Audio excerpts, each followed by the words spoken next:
Yeah, I know. That's why I said that's why I know this. That's outrageous.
Bang here.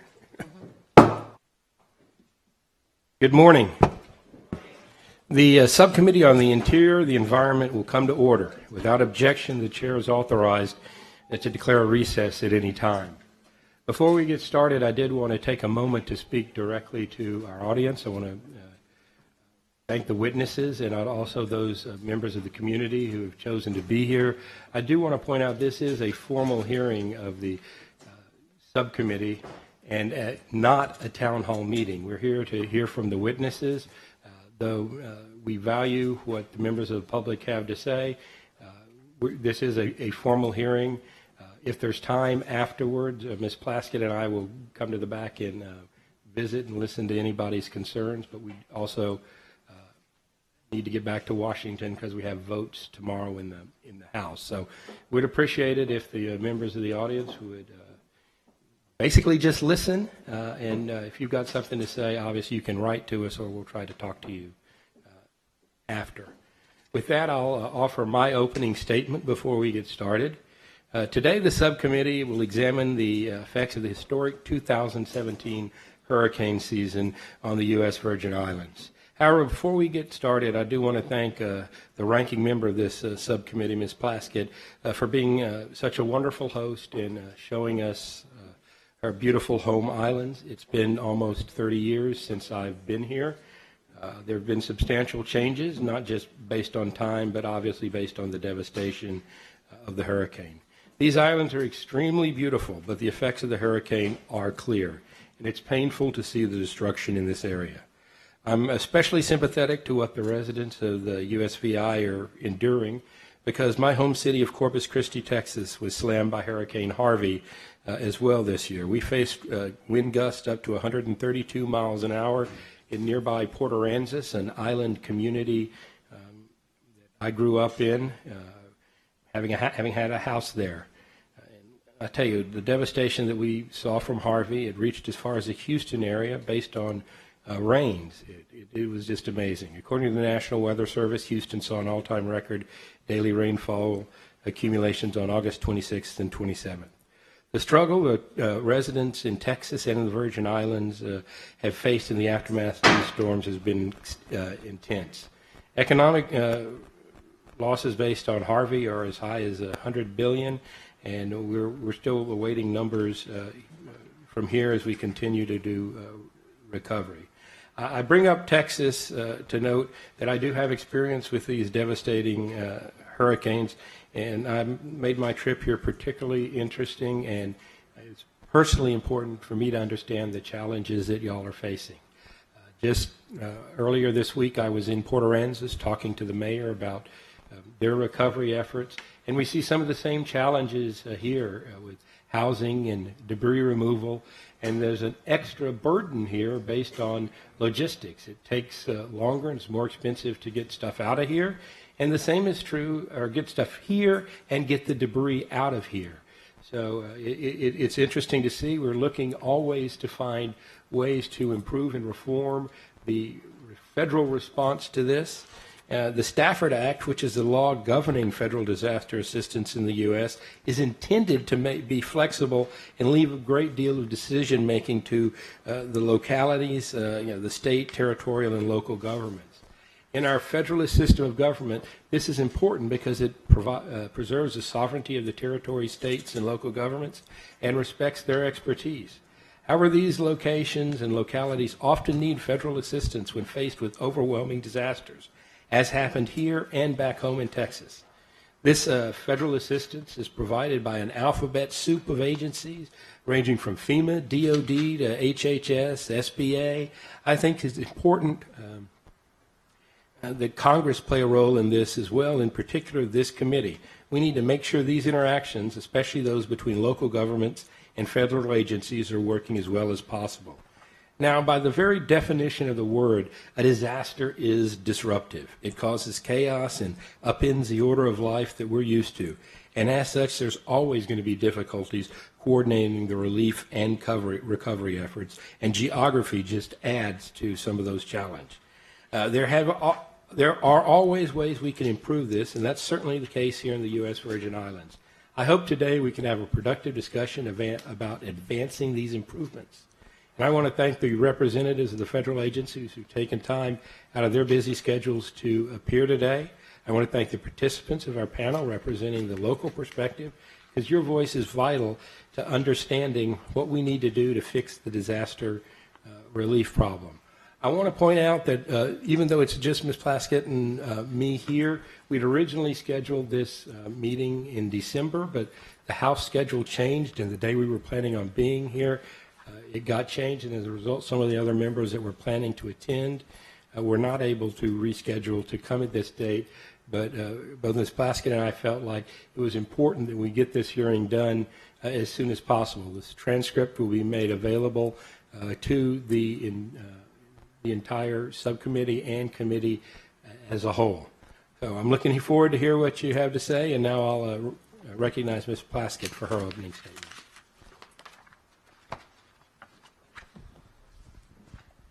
I first want to thank the Chairman Farenthold for calling this hearing to examine the impact of the federal government's response to Hurricanes Irma and Maria in the U.S. Virgin Islands. And I also would like to thank the chairman of the committee, Trey Gowdy, who has made sure that this hearing was able to take place. I especially would like to thank the Senate President, Myron Jackson, as well as all of the members of the legislature for allowing us hosting us and having this hearing here in the Virgin Islands Legislative Building. I think people need to be aware that this is probably the only time that the U.S. House of Representatives has had a formal hearing here in the United States Virgin Islands. While there have been town halls, there have been meetings, this is in fact a record that will go into the congressional record and will demonstrate the people of the Virgin Islands' vigilance and resilience and their concerns as U.S. citizens for the effect of the impact of the federal response on these islands. Every sector of the U.S. Virgin Islands was devastated by 2 Category 5 hurricanes, which made landfall last September. 85% of the homes were destroyed or damaged. 9 of the territory's K through 12 public schools remained shuttered due to damages sustained by the hurricanes. The University of the Virgin Islands suffered damage to its campuses on both St. Thomas and St. Croix. Both the Roy Lester Schneider Regional Medical Center in St. Thomas and the Governor Juan Francisco Louis Hospital on St. Croix sustained damage and could not perform critical care services, forcing the evacuation of critical care and chronic patients to Puerto Rico and eventually the U.S. mainland. Our airports and seaports remained closed for days. Roadways and thoroughfares already in disrepair sustained further damage, and critical communications, including radio broadcast antennas and cell towers, were crippled. Emergency 911 communications were inoperable. Hurricanes Irma and Maria caused dozens of injuries and some deaths. The damage from these storms and the psychological and long-term economic impact is as unparalleled as the occurrence of 2 Category 5 hurricanes making landfall in a specific area in a 2-week period could do. And while the federal government's response is welcomed and appreciated, there are critical improvements that must be made in advance of the next Atlantic hurricane season, which begins June 1, and the ones to follow, if we want to mitigate the loss of life, injury, and damage to property. To be clear, the people of the Virgin Islands of the United States are grateful for the efforts of the federal government in assisting our recovery. We want to make that, I'd like to make that point at the beginning. Through our combined recovery efforts, disaster and recovery centers received over 63,000 visits from hurricane survivors. Distribution centers provided approximately 100,000 meals and some 72,000 liters of drinking water. As of January, both FEMA and SBA have approved more than $400 million in grants and low-interest disaster housing loans and $68.7 million in aid to various individual and household programs. Congress has passed 3 disaster supplemental appropriations. Still, the recovery is far from over. The catastrophic destruction caused by Hurricanes Irma and Maria continue to demand massive amounts of aid to address the overwhelming needs of the victims who now face the daunting task of rebuilding their lives. We will hear about the things that went well, but we must also hear about the things that did not go as well and ways that we can improve ourselves. That is the sign of a true democracy and a mature country that is able to hear where our shortfalls were so that we can do better the next time. We must continually try to improve ourselves. That's how we remain the greatest country in the world. For one, the U.S. citizen, so some of the issues that we have found are the U.S. Citizenship and Immigration Services field offices in St. Croix remain closed.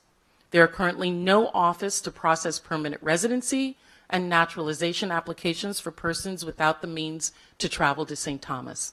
And if they could travel to St. Thomas, these persons would need to wait an exorbitant amount of time for personnel to process the backlog of applications.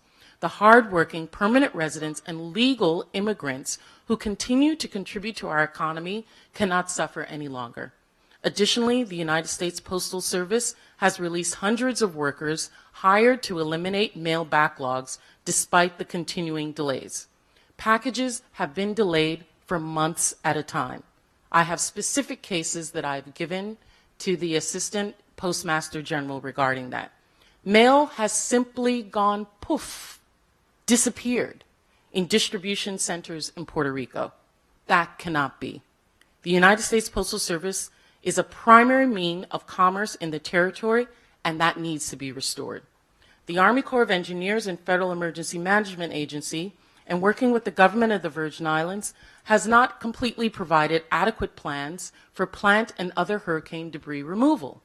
Mounds of hurricane debris, including appliances and scrap metal, are disposed of near public schools and pose real health and safety risk. Virgin Islanders are still struggling to achieve normalcy. We are now 80 days away from the 2018 hurricane season, 16 months away from the 2019 hurricane season, and 28 months away from the following. The only thing we are ready for is freedom from the longstanding problems caused by the last hurricane. Without adequate federal investment in infrastructure and other critical funding to harden systems like our energy grid to make them more resilient to withstand future storms, we will be in the same or worse predicament than we were following the last major storm, particularly with so many homes still exposed today. In the aftermath of the storms, I and Ranking Member Elijah Cummings wrote to Chairman Trey Gowdy in October to request a hearing on the federal recovery efforts in the Virgin Islands. We received several briefings from FEMA, the Department of Health and Human Services, and the Department of Defense. Today is our first public hearing on the hurricane's response, and I'm pleased that we are able to receive testimony from representatives of the Virgin Islands community and federal officials directly involved in the relief and recovery efforts. To better prepare ourselves for future hurricanes, I've worked with Congress to introduce H.R. 4782, the Puerto Rico and Virgin Islands Equitable Rebuild. This is the Marshall Plan we are requesting for the Virgin Islands. Additionally, Puerto Rico and the Virgin Islands allows the islands to use disaster funds to lay the groundwork for a more resilient and clean energy grid. I believe that is what Congress has been requesting. Both Majority Leader Kevin McCarthy, as well as Democratic Whip Steny Hoyer, wrote an opinion piece together after coming to the Virgin Islands, who recognized that the Stafford Act must be amended to allow for resiliency in the hardening of our systems so that we can withstand the next hurricane season. Throughout this hearing, you will find that the Virgin Islands is resilient. Because of this resilience, she has come a far way since the previous hurricane season. However, normalcy remains out of the reach of far too many Virgin Island residents. And to stop it, the progress made is to impose on American citizens a substandard quality of life. Thank you again, Chairman, for having this hearing, and I look forward to hearing from our witnesses and asking pertinent questions. Thank you very much, and I'm now pleased to introduce our first panel of witnesses. Senator Myron D. Jackson, the Senate President of the United States Virgin Islands, and Senator, and I hope I get this pronounced right, Tregenza A. Roach. He's a senator from the Virgin Islands legislature as well. Pursuant to committee rules, all witnesses will be sworn in before they testify. Would you please stand and raise your right hand?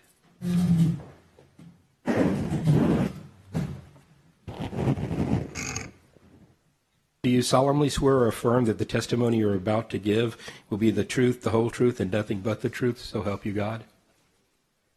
Let the record reflect both witnesses answered in the affirmative. Y'all may be seated.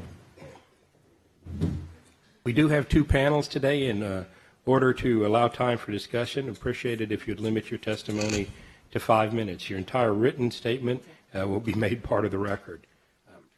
As you see, there's a clock on the middle desk here that you may not be able to read the time, but it does have a green, yellow, and red light.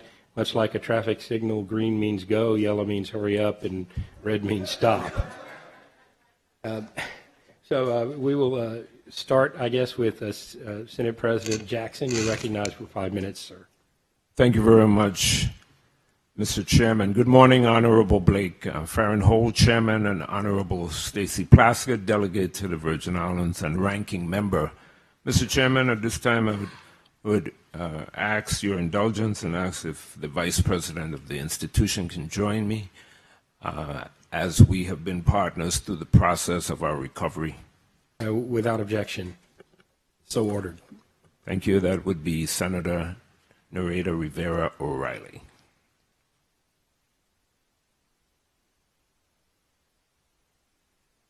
It is a pleasure to host the Subcommittee on Interior, Energy, and Environment of the Committee on Oversight and Government Reform today in the Earl B. Artley Legislative Chambers on St. Thomas.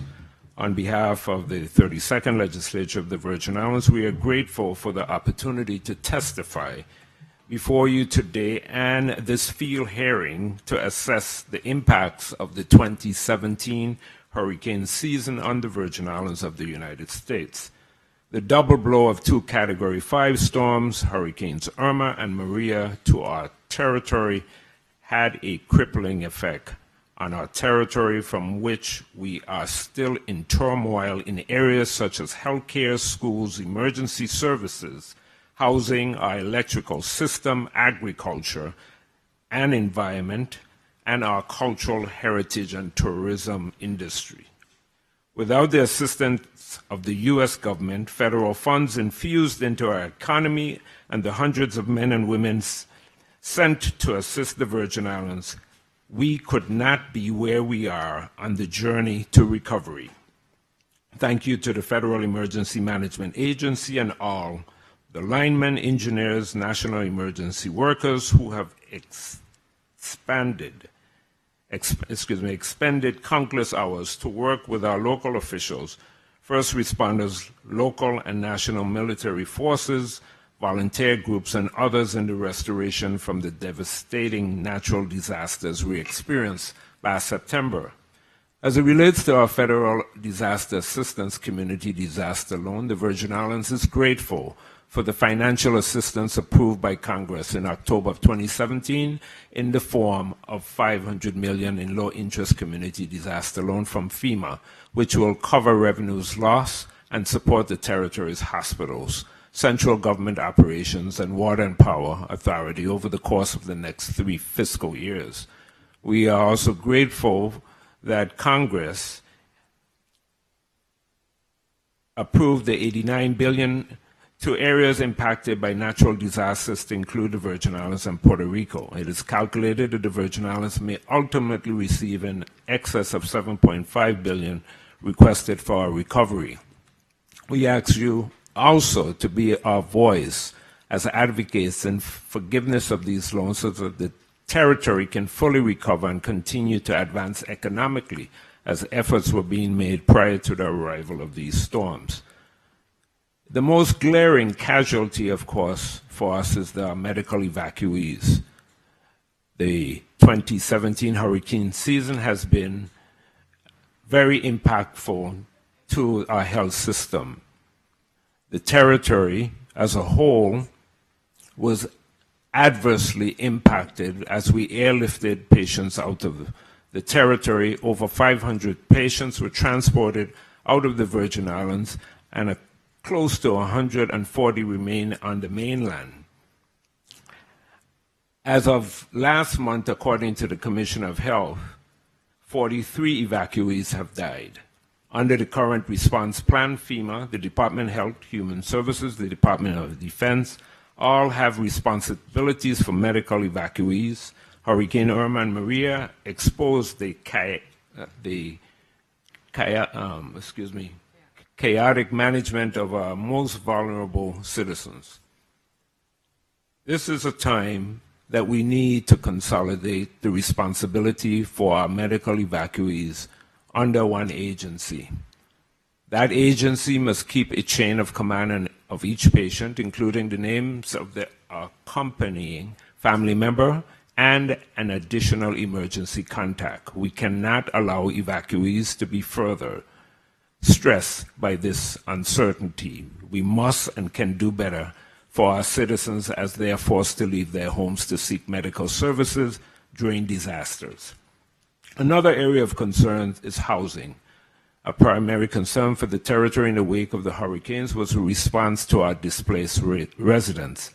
A prime example of this is the Department of Housing and Urban Development on February 2nd, 2018, announced it would afford the territory $243 million to help the Virgin Islands recover from the effects of the storm. The devastating picture of the Tutu high-rise and Lagoon Street communities could paint no clearer image of the destruction to hundreds of homes that were ripped open. No immediate emergency housing was provided for residents living in the devastated areas, such as the Tutu high-rise and residential communities within the territory. In the immediate aftermath of storms, temporary housing is needed on the ground. Other areas of concern is our schools. The overriding concerns in the area of education is the split sessions of many of our schools in the territory. In retrospect, we could have done better in collaboration with FEMA. I recognize that my time has ended, and I'm available to answer any questions the committee deems necessary. Thank you very much, Mr. Chairman. Thank you, and we do have your we do have your testimony. I read it beforehand, and I appreciate it. Senator Roach, you're now recognized for 5 minutes. Good morning, Chairman Farrenhall. Good morning, Delegate Plaskett, to your staff, to the people of the Virgin Islands. My name is Tregenza A. Roach, a member of the 32nd Legislature of the United States Virgin Islands. This is my 3rd term. Despite my office, however, I would like to speak to you as a private person, a resident who experienced both Hurricanes Irma and Maria firsthand, as a person who had to navigate the recovery process for my aging mother, whose home sustained substantial damage, and as a person who helped others navigate, which has been an arduous recovery process. Secondly, I would like to share my thoughts as a policymaker, especially in light of the fact that a new hurricane season starts in June, and in light of the information provided by many of those who study the changes in the world's climate and warn that more storms like these are in our future, more fierce and damaging than those we have experienced before. My mother is an 82-year-old widow who has her faculties. She tills the soil and harvests everything from pumpkin to guava berry. That is to say that despite some of the maladies that accompany aging, she is a fit and active woman. But for the first time in a hurricane season, I had to get her off the island for her own sanity and for mine, and was then left to take charge of dealing with FEMA, the Army Corps of Engineers, the Small Business Administration, insurance companies, banks. Immediately after Hurricane Irma, I was on a hunt for a tarpaulin to cover the leaking roof. None was available up to the coming of Hurricane Maria on September 19, 2018. I was able to secure covering for the leaking roof only because a colleague, Senator Alicia Chucky Hansen, was able to purchase a tarpaulin commercially and bring it over on a Mercy flight from St. Croix before they were hit with Hurricane Maria. I paid 3 men to go on the roof and put the tarp in place, but Maria came and pretty much disposed of it. Weeks after, the Army Corps of Engineers came on the scene and covered the roof with blue. The tarpaulin has leaked since then, despite follow-up visits from the Corps and a local contractor who they identified to the project. I simply gave up. Virgin Islanders are not begging people. So I, like others, simply gave up and deployed pots and pans at strategic places on the floor to capture the flow. As for FEMA, they subsequently sent an inspector who I thought was very thorough in verifying the damage. They inquired about insurance. I told them there was a policy, but no content and limited structural. But their denial letter followed and a check of $500. I visited their center, sat with everyone else, provided proof of limits on insurance, and then received my second denial letter. I can appeal when I finally settle with the insurance company, which has not yet taken place. The letters have been terse with no consideration for the recipient. The SBA project was initiated in October. The denial was also swift in coming. This is an aging population, both nationally and locally, and so I find it instructive to look at the impact of the processes on the elderly. On the many calls that I receive from the elderly, I want to tell you of another which illustrates the insensitivity of the process to wounded persons seeking only the assistance of their government. Another 82-year-old came to my office, a woman, with her 2 denial letters. FEMA denied her assistance because she could not prove that she owned the property in which she lived, and SBA because she could not prove that the property in which she lived was her primary residence. This is the case of a woman who had moved into the house owned by her father. She had continued to live in the house after taking care of him for 17 years up to his death. I contacted FEMA and posed the question of whether the woman could simply get a power of attorney from the 4 siblings confirming that they were all part owners of the property, as per the will, that she lived in the property to take care of her father, and that she continued to live there with their consent and was authorized to access the recovery project on her behalf. The FEMA officials to whom I spoke said yes, but no one at any of the centers had shared this possibility with this aging, tired, wounded woman. She was on her own. As a policymaker, I think we must address the following: a more effective and timely process by the Army Corps of Engineers with roof coverings after a storm, a permanent FEMA presence in the territory, owing to the fact that this is to become our new reality, and that a permanent presence would mean a more efficient experience, particularly for our sister island of St. John, who can be cut off totally, power and communication, with the loss of a cable from St. Thomas.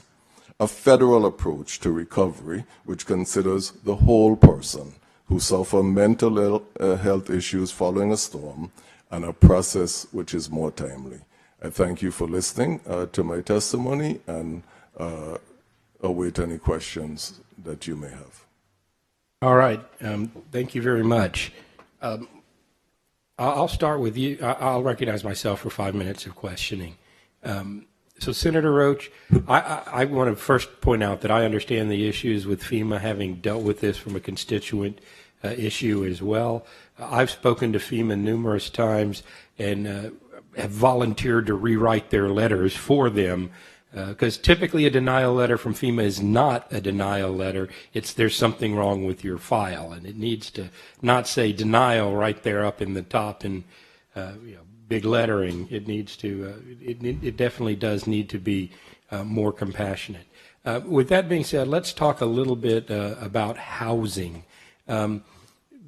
You've got a unique situation in the Virgin Islands with respect to housing. In the district I represent, we have hundreds of people living in temporary housing in hotels.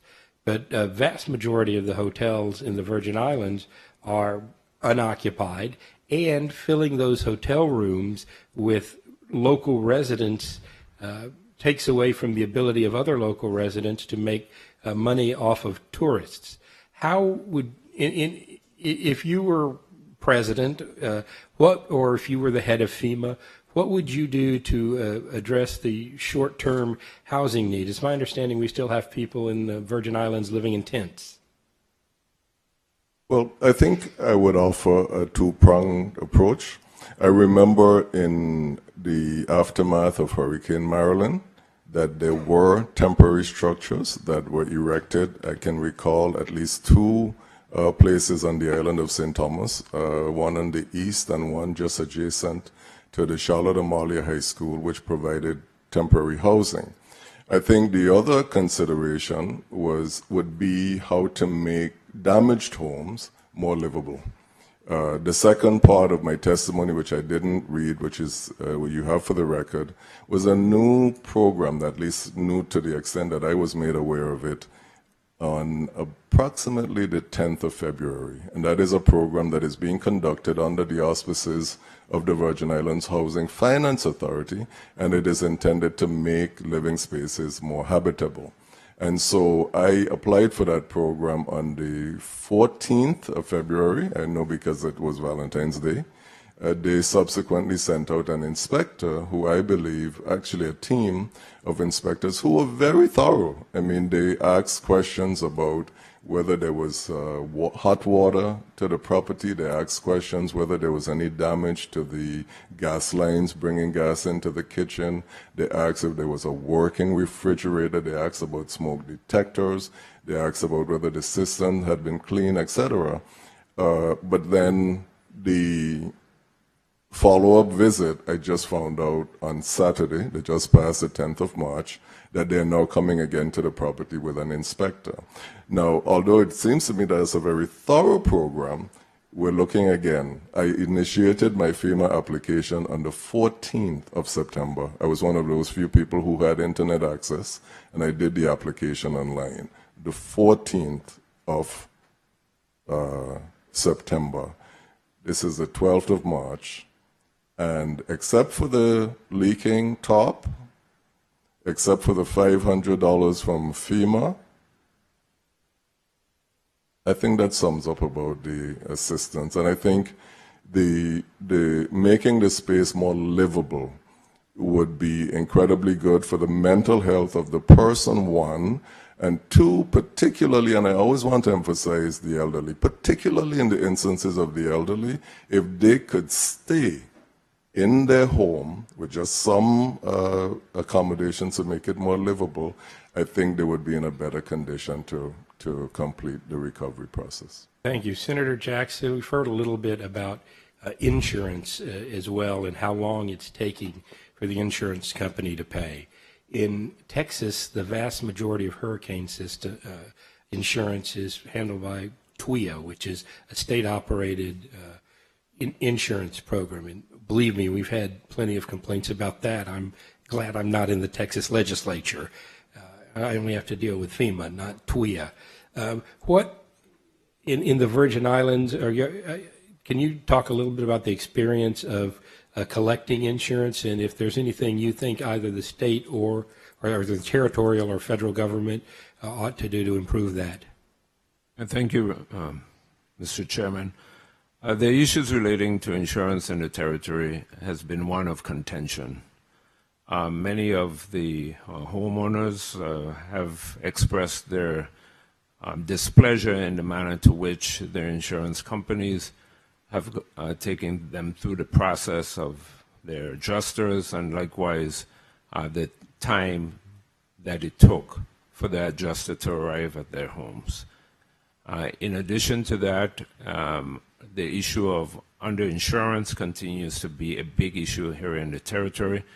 Of course, education is key, and through banking and insurance, and several of the forums prior to the storm, encouraging our residents to be much more educated in the process to which they purchase insurance, and likewise what underinsurance would mean in the event of a devastating hurricane or disaster. And for the most part, most residents here have windstorm insurance coverage. Very little have flood insurance.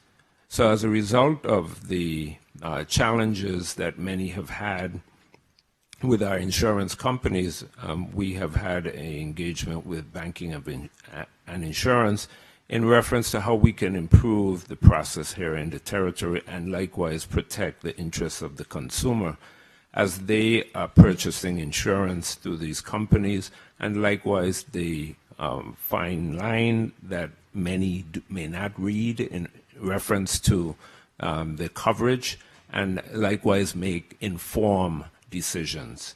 Likewise, the banking community also has a responsibility to make sure that their customers are also fully aware of the process to which the banks and the customer have a relationship with coverage for their homes in the territory. Well, I see my time is up. Hopefully we'll have time to do one more round of questions, because I do have some questions, but I do want to let Ms. Plaskett. I do have one quick question, though. It's kind of yes or no. The flood insurance here is the same as in the continental United States, right? It's underwritten by FEMA? Okay. That is my understanding. In FIP? Yeah. All right, Ms. Plaskett, you're up for 5 minutes. Thank you. I did, Mr. Chairman, want you to know, however, that it's my understanding for most homeowners here, what the insurance that they need would be, in fact, windstorm insurance, which for many homeowners can run over $1,000 a month. Trust me, I live in a hurricane-prone area. Right, so that's I live that's that the as well. concern. Yep. Thank you so much for being here.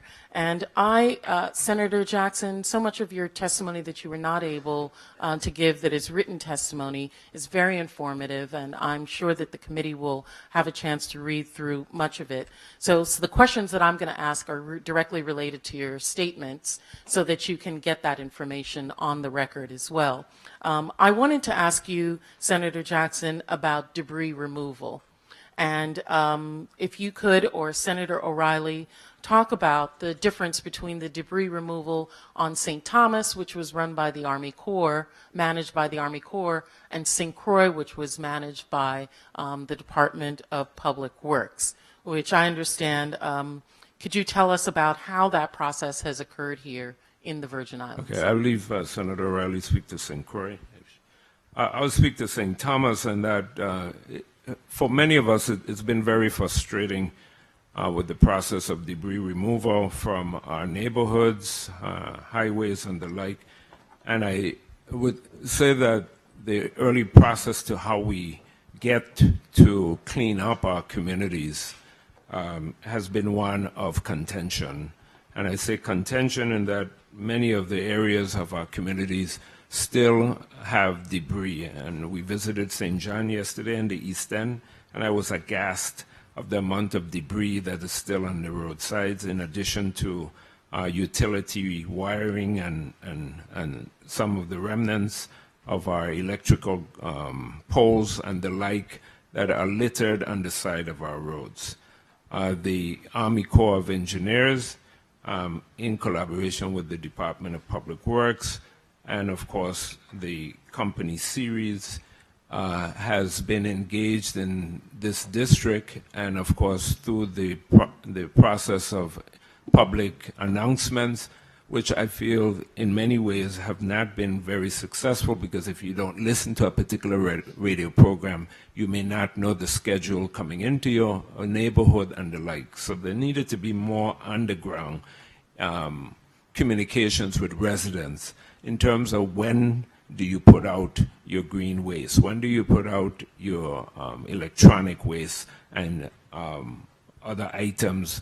And in some cases, residents have had to really struggle, especially our elderly, in getting that waste to the curbside in many of our neighborhoods, which has been very challenging for many of our residents, especially our elderly.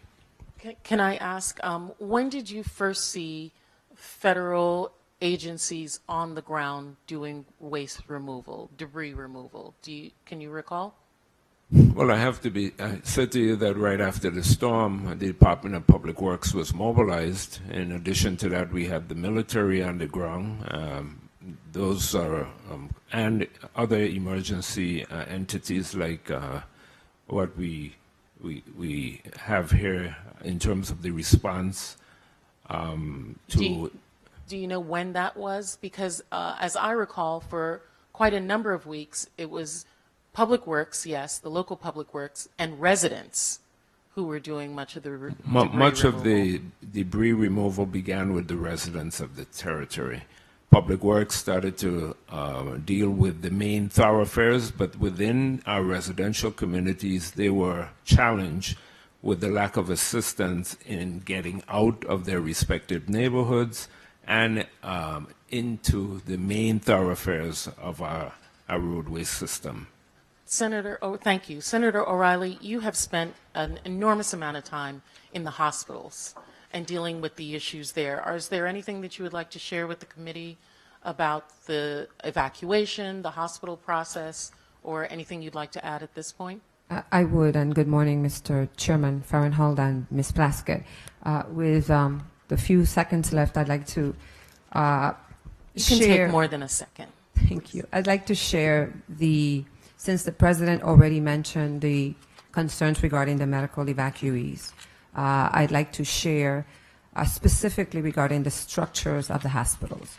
It is my opinion as the chair of the Committee on Health, Hospitals and Human Services that the assessment by FEMA of the structures is too slow, that the change in personnel by FEMA has delayed the final assessment of the structures. Now, the assessment has to establish that the repairs would cost 50 or more % in order for a new structure to be built. As of today, we still do not know whether we will have new hospitals. In the interim, individuals are flown out of the territory on a daily basis to receive medical care. I think it is unacceptable that a federal agency that is trained to respond to disasters such as FEMA has taken this long to make a final determination regarding the status and the condition and the future of our healthcare structures, infrastructures, and our healthcare services. Thank you. All right, we'll do a second round of questions because I've probably got enough to keep us here all day. But let's visit for a second, and I'll ask each of our panel members if you would tell us what, with respect to the federal response, if you would give us what you think the best they've done is and the worst, or a suggestion for improvement where we need to focus primarily on improvement. Because I'm one of these people who believes if you're going to criticize something, you also need to say something good or have a suggestion for fixing it. So I'll give each of our folks a chance to do that. Senator Roach, senator's an ambiguous term here, I guess. Well, I would echo the delegate in recognizing that the assistance provided by the federal government is valuable and useful, and that the people who came to assist with the process, the people who left their homes and their families to come here and spend time with us in a very difficult moment. And so I think we definitely would have to be appreciative of that. I think one of the programs that I got the least complaints about was the food, the SNAP emergency disaster funding. But as a thought on how we could improve going forward, I really believe that the people involved in the process have to be more sensitive to what we are experiencing here, and to be mindful of the fact that we are living in a place that is going to be exposed to more of these storms. We're living in a place that has, if not the highest, certainly one of the highest costs of living under the United States flag, and that construction costs and food costs are not what they imagine them to be. And if they approach it with that kind of information and with that sensitivity, I think the process can be improved for everyone. All right. Senator Jackson, you want to take the same question? Thank you, Mr. Chairman.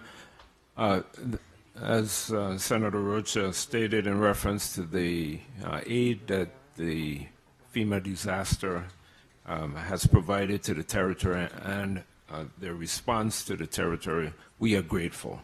I think the areas that I would like to see improved is that how do you deal with territories during a natural disaster? Of course, we're separated by water by thousands of miles. The protocols that were put in place, for example, for the storage of emergency goods in Puerto Rico, we can all say that that's a failure. And that likewise the Virgin Islands was impacted by these two hurricanes, and that Puerto Rico also was severely impacted, and that the ability to provision the U.S. Virgin Islands became even more so challenging. In areas, for example, hurricane zone like the Virgin Islands or the Caribbean, but specifically to the Virgin Islands, the loss of roofing material is going to be the greatest impact that you would have from storms and infrastructure. And the issues relating to not having available tarps in the territory to sufficiently cover our people during these storms is an area that we should improve in terms of how do we take care of the population. One of the areas also was food security.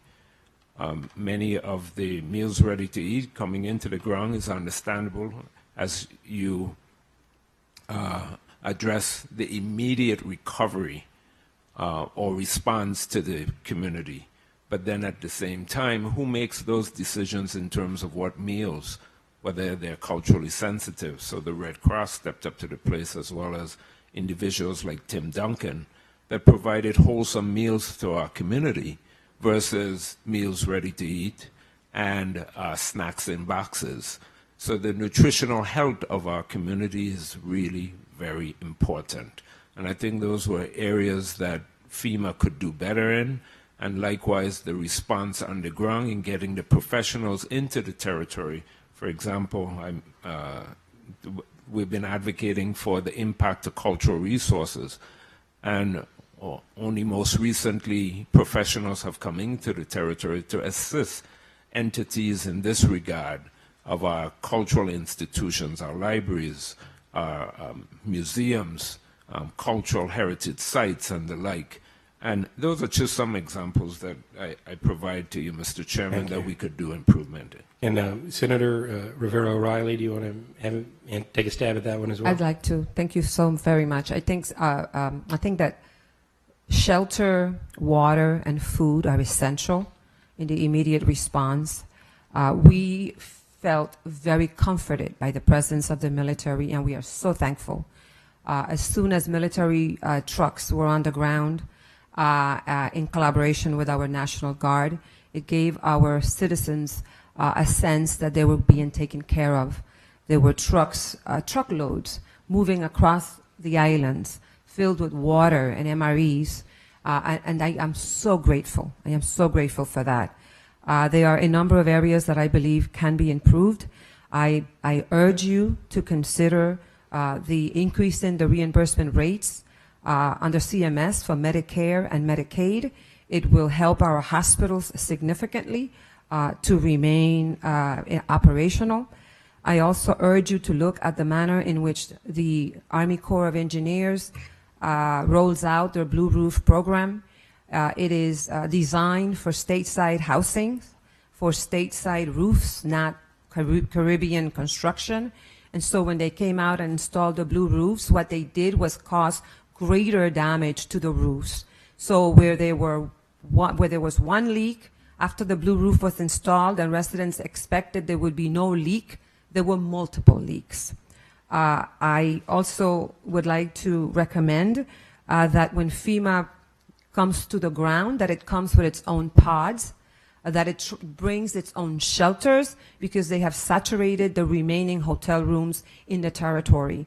What that did was that it inhibited and it impeded adjusters from coming to the territory because there was no housing. So all of your federal personnel completely saturate the remaining hotel rooms, also limiting hotel rooms for the tourist. I will also ask that you consider including the Virgin Islands in the Denton Act. It turns out that we are not. So military airplanes cannot be utilized to move humanitarian aid to our Virgin Islands after disasters. We need to be able to use your military planes so that individuals in the mainland who want to send supplies are able to do so. Those would be my requests. Of course, if you allow me more time, I'll say that FEMA should, as well as SBA, consider including non-English proficient individuals in the teams that they send to the territory. Thank you, Mr. Chairman. Thank you. I thought FEMA did that. We got a lot of Spanish speakers down in our area, but I'll certainly look into that. They didn't hear as well. All right, Ms. Plaskett, we'll let you do, and then we'll finish this round of questioning and go into our federal panel. I wanted to ask if I have three written testimonies that I'd like to include in the record. One is from Virginia Claremont with Clean Sweep Frederickstead.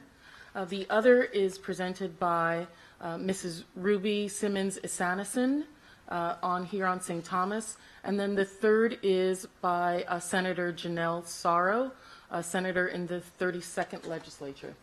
Without objection, so ordered. Thank you. And before I ask the questions, there was just a couple of pieces in this testimony that I wanted to give on the record before I ask these questions.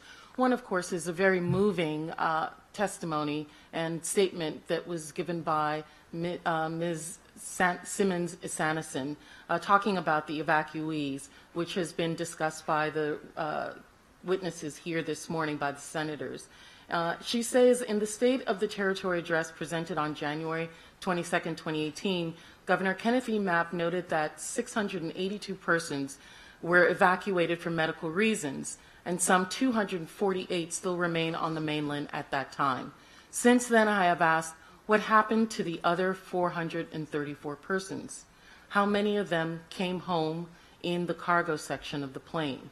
I can tell you specifically about the ones I know of, including my son-in-law, the aunts of two of my stepdaughters, a very dear friend, and the relatives of other persons with whom I've spoken or whose stories have been reported in the news. There are so many people that we lost during these hurricanes, but she gives specifically the names of Sergeant Aaron Hodge Sr., Ashley Frett Sr., Cynthia Thomas, Arroyo Carrera Rivera, and Elmarina Palmer, all of whom died after the hurricanes in the States as medical evacuees. And I think that's important for us to remember that the effects of hurricanes here in the Virgin Islands continued well after the actual hurricane took place. And one of the things that she points out that I'd like to then present a question to the witnesses is that she talks about going to VITEMA, which is the Virgin Islands Territorial Emergency Management Agency, seeking information about where individuals were after leaving the hospital. Were they in Puerto Rico? Were they in St. Croix? Where were they located? And for quite a period of time, many individuals could not be found. And she says she was able to find out from Sergeant Hodge that when he was in Puerto Rico, the situation that he faced there was really not a very good one. When he was in Puerto Rico, she quotes, I'm quoting, he told me that drinking water was being rationed. He was being given water in a container the size of a small fruit cup. That's about 3 ounces. This is what was given to a full-grown adult. He was eventually evacuated to Atlanta, Georgia, where unfortunately he passed away. I would like to ask the senators these questions, and Senator Sorrow also talks about the situation on St. John, probably being more dire than the situation on the other islands.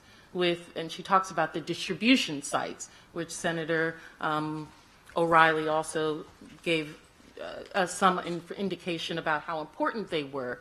And my question to you all really relates to the relationship and the amount of communication and the coordination between the Federal Emergency Management Agency and the local one. Knowing that we are dealing with 2 Category 5 hurricanes and that our own resources are very restrained. FEMA has been at this for innumerable years. Do you feel that there was sufficient support coming from FEMA to pick up the gaps initially, knowing where there were things, or was in fact, how did that work? Was that done correctly? Are there ways that it could be improved? The coordination between FEMA and the local agencies that are in place. How can we work on that better? Senator Jackson?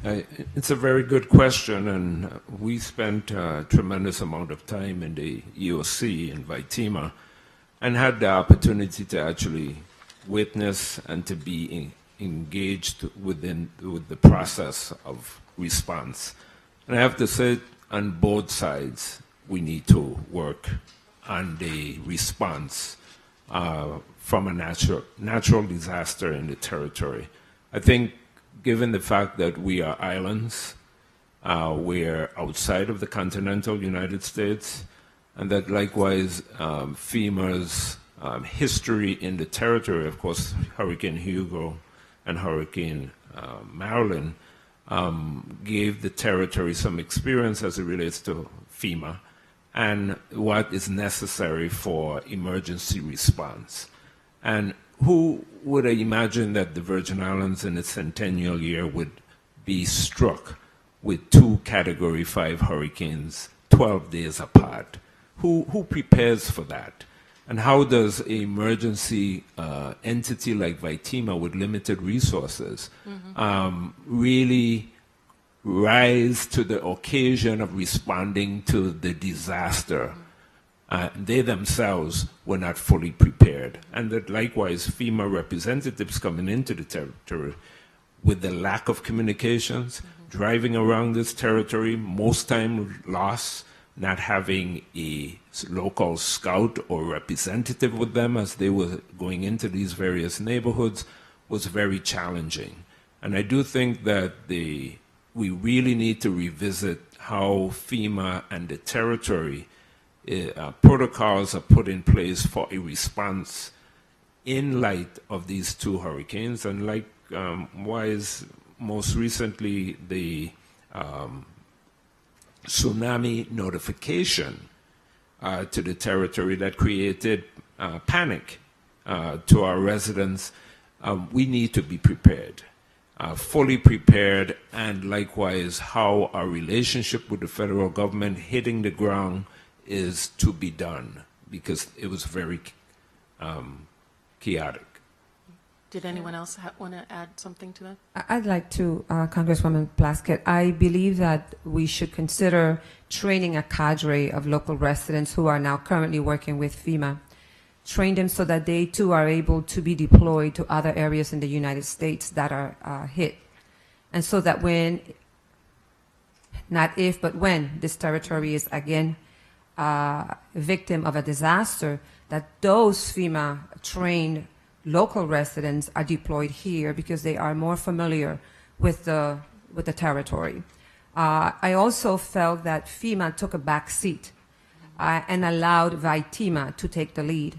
I am not sure, and I know that that is the protocol. I know that we are in charge, but I'm not sure that we can be in charge of solving our own disasters when our own homes are affected. When you're in the middle of it yourself. Yes, if you are in the middle of the disaster, it is difficult to really see. And so FEMA would take a step back and allow the local government to make the decisions. And I would prefer to see a real partnership, a side-by-side relationship where best practices are recommended to the local government so that VITEMA is empowered, because it had to respond to disasters on all 4 islands.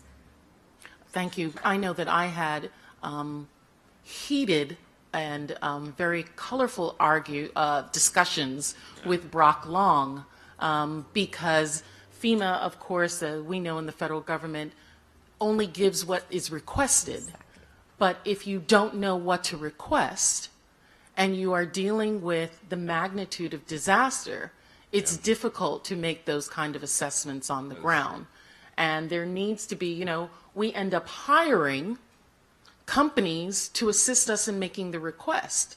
There should be natural liaison and working with FEMA it's kind of like they're almost hiding the money or hiding the ball, and you have to figure out which hand it's in to ask the right thing. So thank you. And I know that that's also frustrating for the FEMA workers who are here on the ground, who want to do the right thing, who have empathy and want to be a part of the recovery, but they have to wait from what the okays that they're getting in Washington. And if you would, Senator Roach.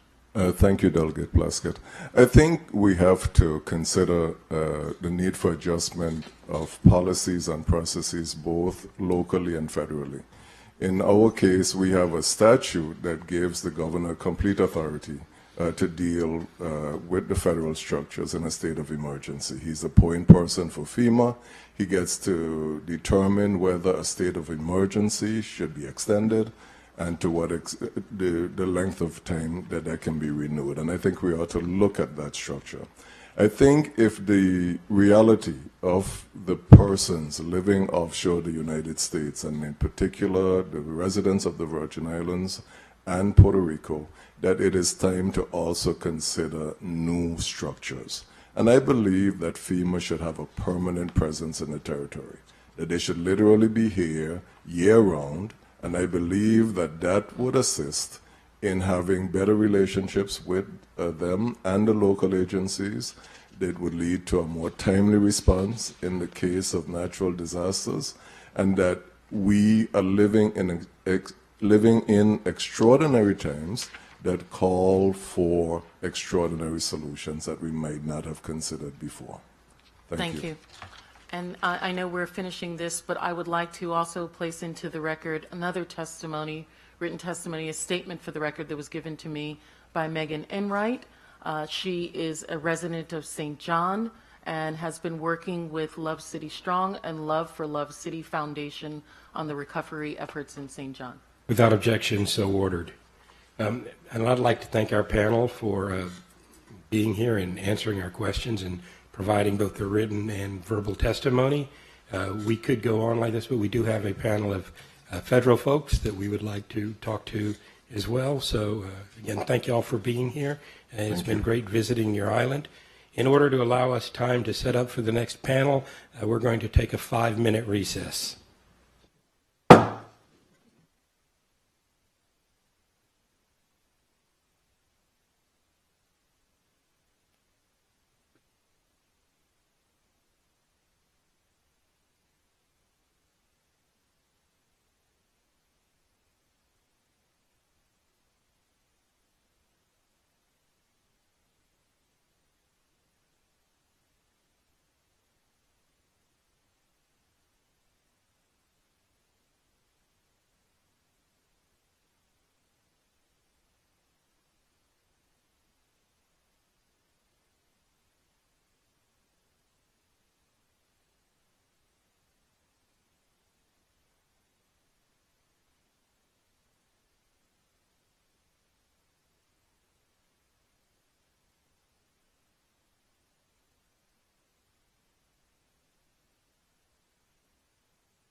All right, if everybody will take their seats, we'll get started on panel number 2. I'm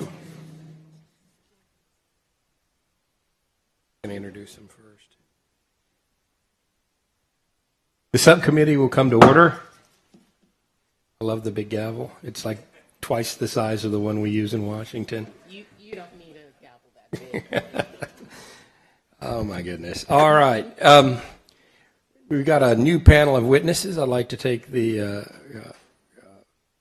opportunity to introduce them.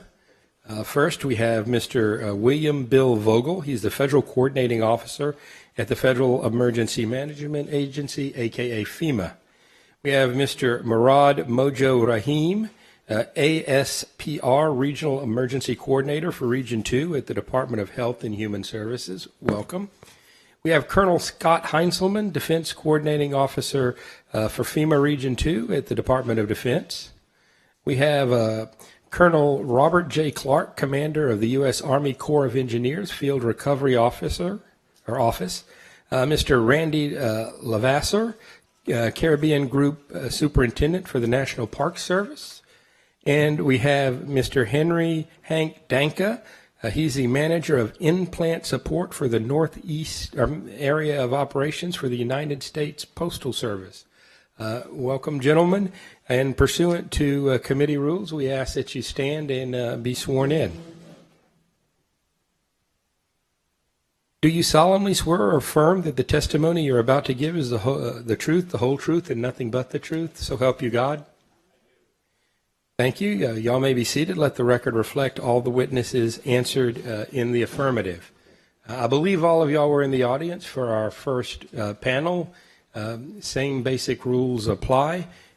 We've got your entire written testimony, and we ask that you give a synopsis within 5 minutes.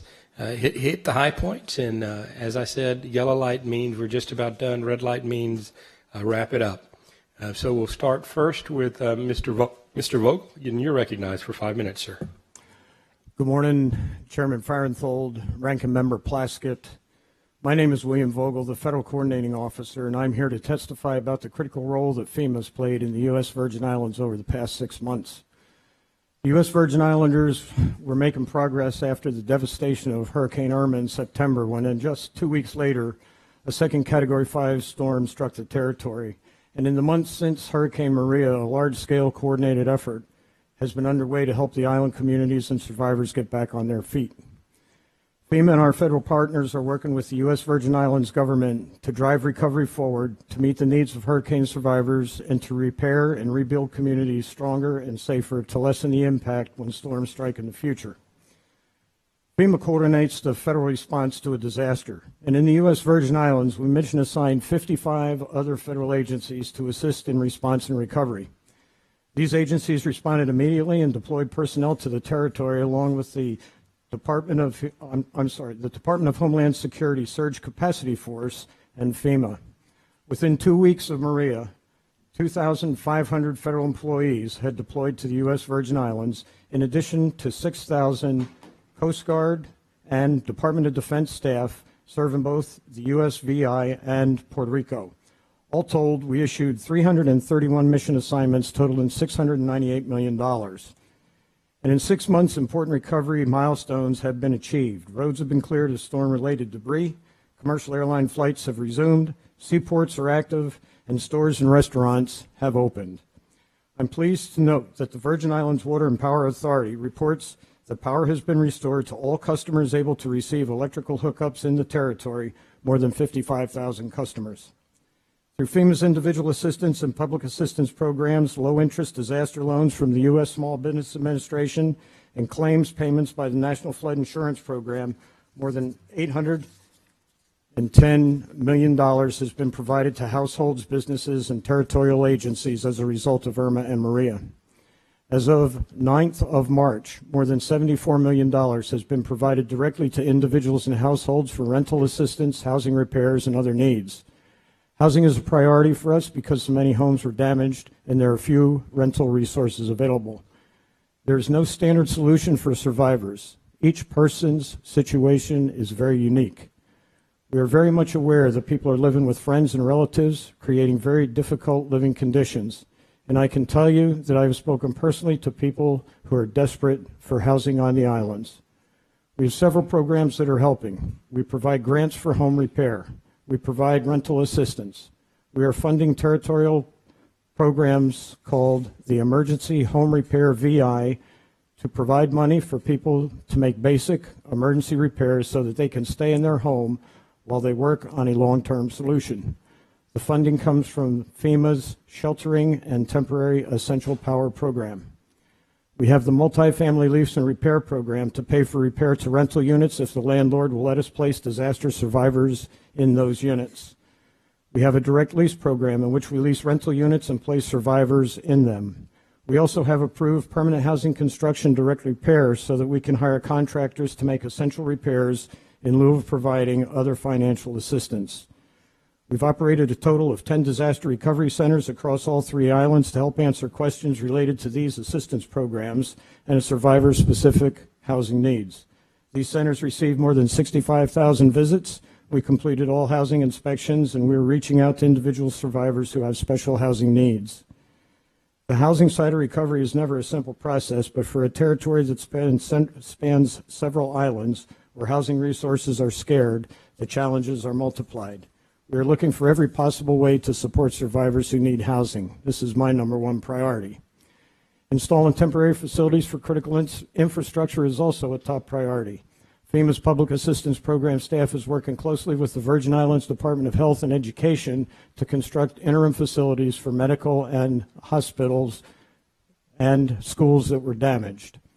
FEMA is also working with our federal and local partners on cost estimates for permanent repairs to those critical facilities and other public infrastructure. To date, we have reimbursed the territory $262.5 million for emergency work, mostly for debris removal and other power restoration. At the outset, it was important to get electrical power restored and remove debris from roadways. I can report that working with the Army Corps of Engineers and the territorial agencies, we have moved 887,000 cubic yards of debris left by the storms, 102% of the total estimated debris beginning at the operation. FEMA has authorized 100% cost share for debris removal. Nearly 800 power company workers deployed to the islands to restore power. Students were able to return to school within weeks after the hurricanes because of the generators installed by the Army Corps of Engineers. In all, the Army Corps installed 180 generators in critical facilities such as schools, hospitals, emergency services, government agencies, and other places, enabling communities to continue functioning after the storms. It's been a big operation, particularly with the logistics challenges involved in providing assistance to the island communities. We are deeply aware of the stress that these hurricanes have placed on the population and the territorial government. We will continue to support the territory's priorities, and we will be on the job until the territory tells us when we've completed our work. I appreciate the opportunity to appear before you today, and I look forward to answering your questions. Thank you. Thank you very much. Mr. Rahim, you're recognized for 5 minutes. Good morning, Chairman Farenthold and Ranking Member Plaskett. Thank you for the opportunity to testify on behalf of the Assistant Secretary for Preparedness and Response, ASPR, to discuss our nation's medical and public health response and recovery efforts to the hurricanes that impacted Puerto Rico and the United States Virgin Islands, USVI. I'm Murad Rahim, the Regional Administrator for Region 2 within ASPR. The scale and scope of this year's hurricane season was unprecedented. Never before has our response system been tested to support the impact of 3 major storm systems within such a short period. While the National Disaster Medical System, NDMS, was supporting the response following landfall of Hurricane Harvey in Texas, the system had to mobilize in Florida, Puerto Rico, and the USVI to support Hurricane Irma. Then, within days, Hurricane Maria made landfall in Puerto Rico and the USVI, impacting many of the same communities. Despite the challenges, ASPR provided professional and trained personnel and resources to mitigate the impact of the storms, ultimately saving lives. When ASPR was originally established by Congress a decade ago, the objective was to create unity of command by consolidating all federal public health and medical preparedness and response functions under ASPR. ASPR leads the federal public health and medical preparedness, response, and recovery to disasters and public health emergencies in accordance with the National Response Framework and Emergency Support Function Number 8, Public Health and Medical Support. ASPR also coordinates with other components of HHS with respect to HHS's role in ESF Number 6, which is Health and Social Services, and HHS's lead role as the coordinating agency with respect to the Health and Social Services Recovery Support Function. ASPR is, in effect, the National Security Mission Manager for HHS. Specific to my role within ASPR as the RA in Region 2, I work to build and maintain relationships with state, local, territorial, and tribal officials and healthcare representatives daily.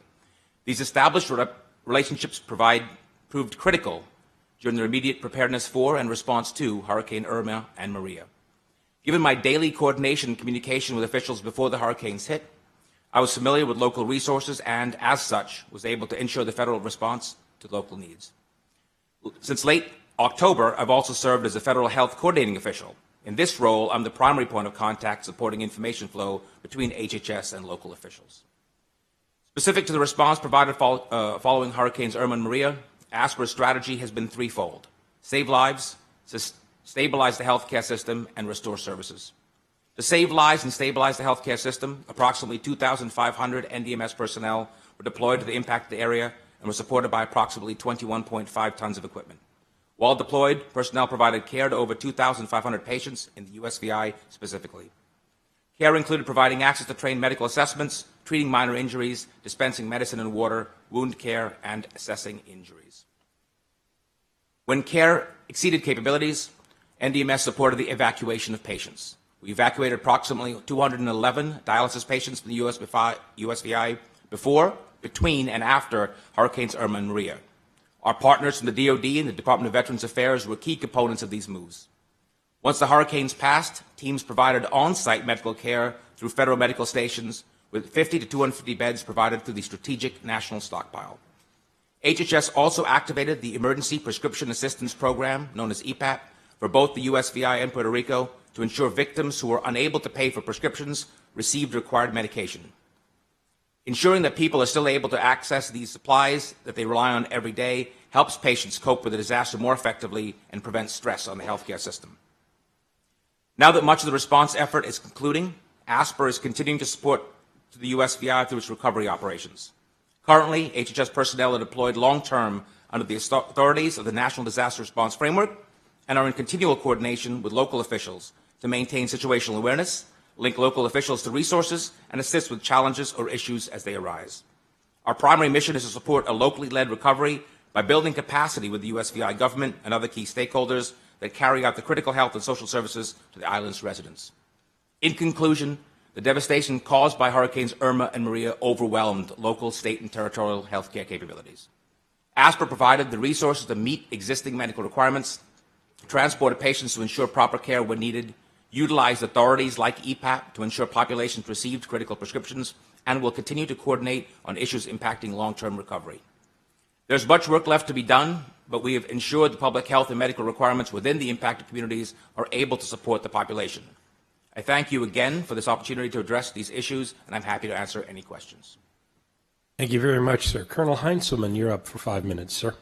Sir, good morning. Chairman Farenthold and Ranking Member Plaskett, I'm honored to be here and pleased to testify alongside my fellow mission partners for the 2017 hurricane season. As U.S. Northcom's Defense Coordinating Officer for FEMA Region 2, I'm proud to represent the active duty soldiers, sailors, airmen and Marines, activated reservists, and Department of Defense civilians who tirelessly supported the federal responses to both Hurricanes Irma and Maria in the U.S. Virgin Islands. The enormous damage caused by these storms required a significant interagency response led by FEMA and supported by a range of federal, state, and local partners, and U.S. Northcom was proud to be a part of that critical mission. As you are all well aware, the 2017 hurricane season was the most active in years, with 3 major storms impacting millions of Americans. In the immediate aftermath of those hurricanes, active duty personnel were honored to provide military unique capabilities to the FEMA-led federal response. Key contributions included strategic airlift, sea and airport surveys, search and rescue, route clearance, commodity distribution, rotary wing lift, high water vehicle support, and medical capabilities. The active duty men and women under U.S. Northcom direction made significant contributions to the response and recovery efforts in the U.S. Virgin Islands. I'm grateful for the support this committee has provided in support of the federal response, and I thank you again for giving me the opportunity to appear today, and I welcome your questions. Thank you. Thank you. Colonel Clark. Good morning, Chairman Farenthold, Ranking Member Plaskett. I am honored to testify before you today to discuss the authorities and responsibility of the United States Army Corps of Engineers during a disaster response and recovery operations and the impacts to the U.S. Virgin Islands during the 2017 hurricane season. I am Colonel Robert Clark. I'm Commander for the Corps' Field Recovery Office in the U.S. Virgin Islands. My permanent position is I'm the Commander of the Corps' Wilmington, North Carolina District. The Corps conducts its emergency response activities under two basic authorities, the Stafford Act and under Public Law 8499. Under the Stafford Act, we are the federal agency in support of FEMA under the National Response Framework. In this capacity, the Corps is the lead federal agency for Emergency Support Function 3, Public Works and Engineering, and works under the FEMA's direction. ESF 3 provides temporary emergency power, temporary roofing, debris management, emergency infrastructure assessment, critical public facility restoration, temporary housing, demolition and structural stability, and support to FEMA command and control. Under Public Law 8499, we prepare for disasters through planning, coordination, and training with local, state, federal partners, and by assisting state and local entities in implementing advanced measures to prevent and reduce storm event damages. When a disaster occurs, Corps teams and other resources are mobilized from across the country to assist the local Corps district's response to an event. As part of this mission, the Corps has more than 50 specially trained response teams supported by emergency contracts to perform the wide range of public works and engineering support missions I just described. Additionally, the Corps uses pre-awarded contracts that can be quickly activated for missions such as temporary roofing, commodity distribution, and generator installations. With regard to the hurricane activities, 2017 was an unusually active season. The Corps has been involved in the FEMA-led federal response and recovery operations in support of multiple events, to include Hurricanes Harvey, Irma, and Maria. FEMA has identified close to $3 billion in mission assignments for the Corps to assist in Hurricanes Irma and Maria response and recovery. In the USVI, there have been 25 mission assignments totaling $256 million. For temporary emergency power, the Corps and its contractors completed 316 pre-installation inspections for temporary generators and installed 180 generators in the U.S. Virgin Islands.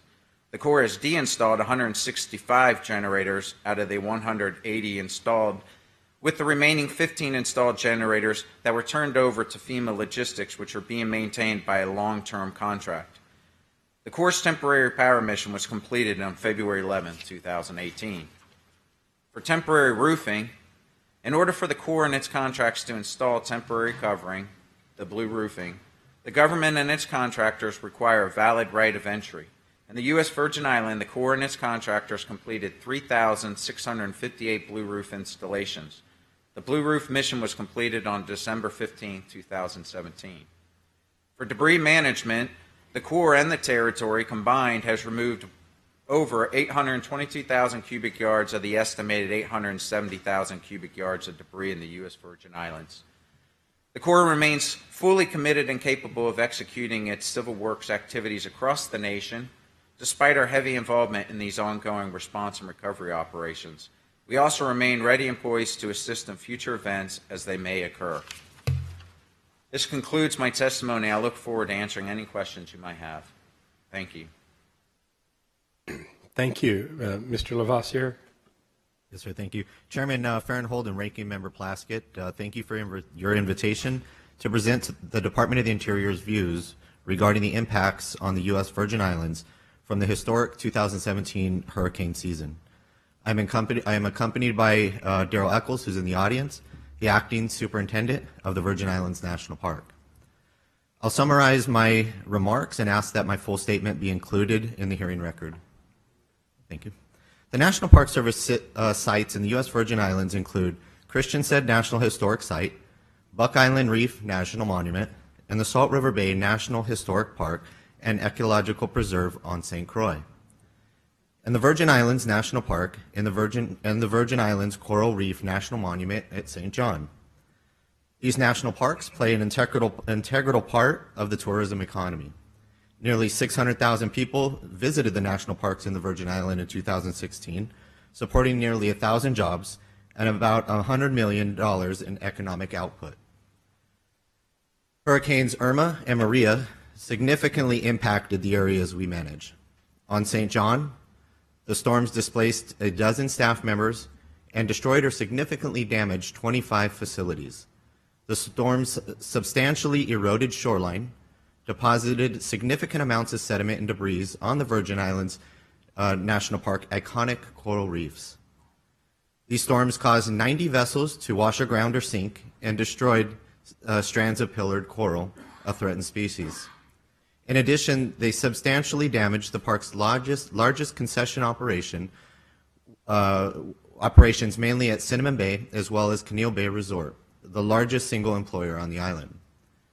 Immediately following the hurricanes Irma and Maria, the National Park Service activated an incident command structure at all the national park sites within the Caribbean.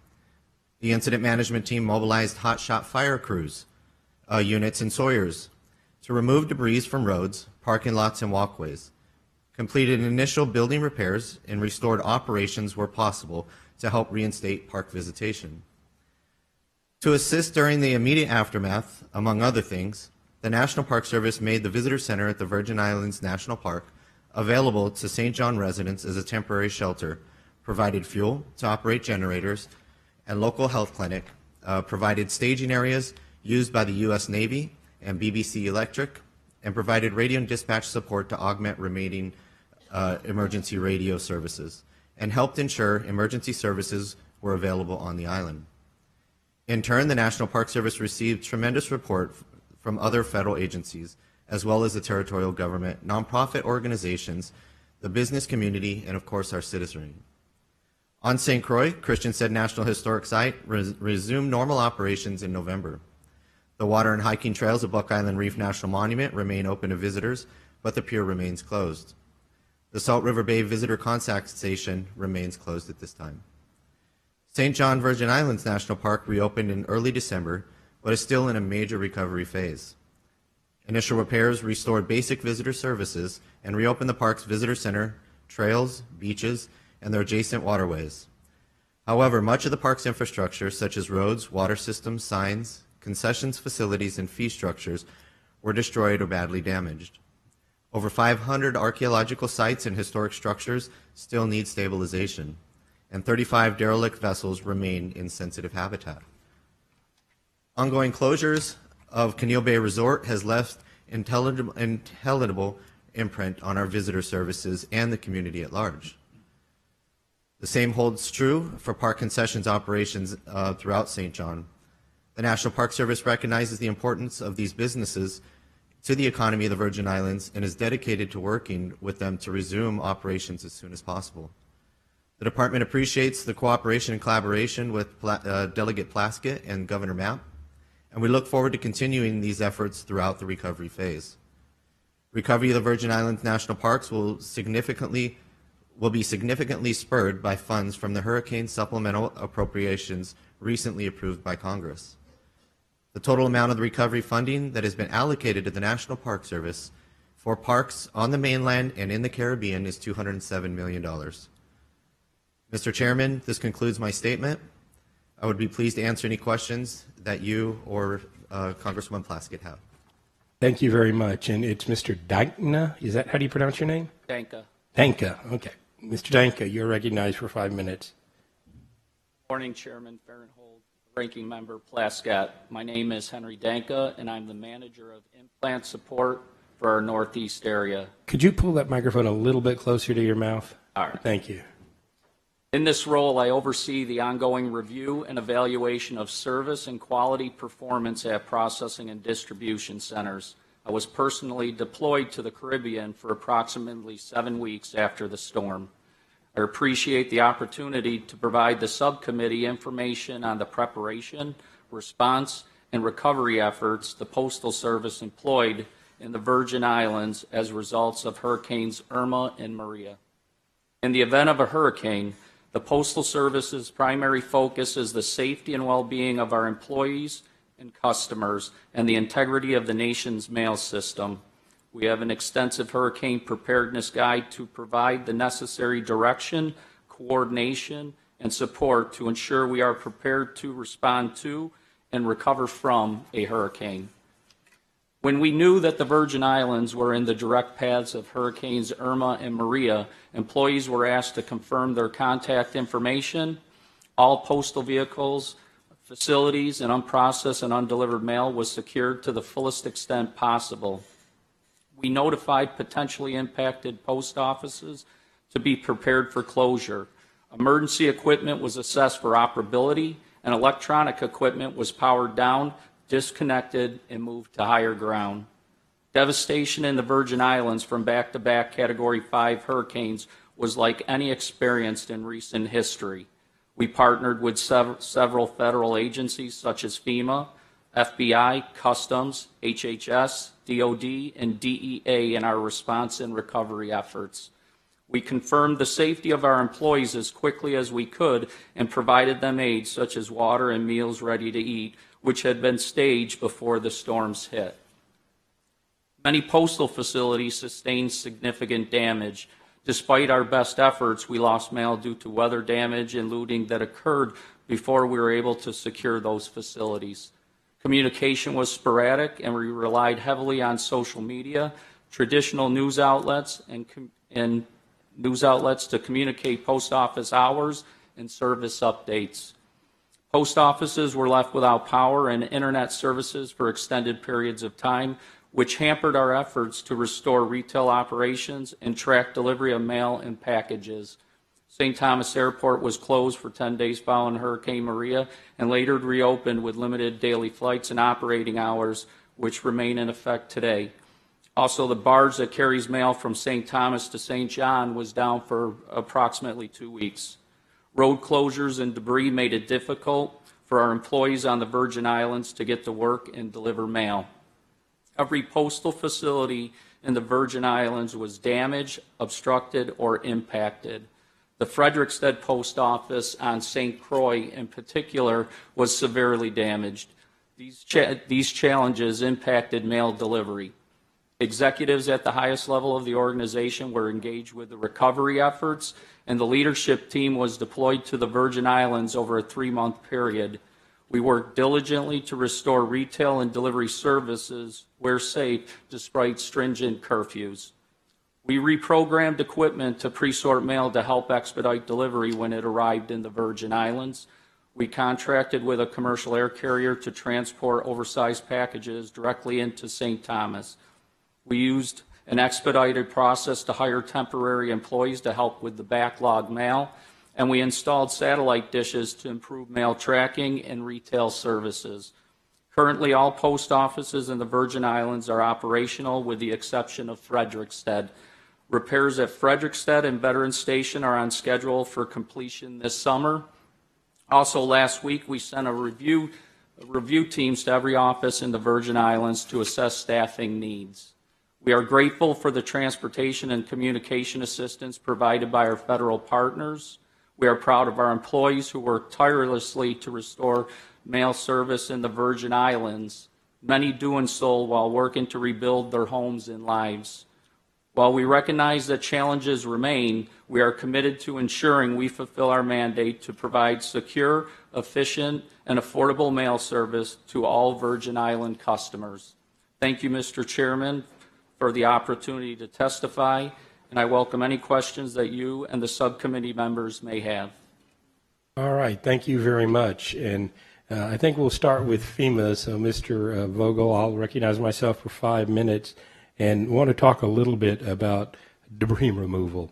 We're 80 days away from a new hurricane season here. You've still got mounds of debris in various places, some of which are in pretty urban areas.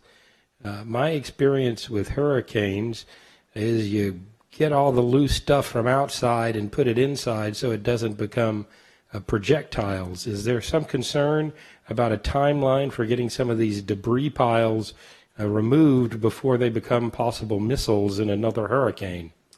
Yes, Mr. Chairman, we've been working real hard with the Army Corps of Engineers and the territory in order to be able to come up with a final resting place for the debris that's been collected. And just recently, the Army Corps of Engineers has asked for contracts in order to be able to have the debris removed from the islands, and we're awaiting information on that. Oh, do you know where it's going to go yet? That's in the process of being discussed, and the contractors have that option. All right.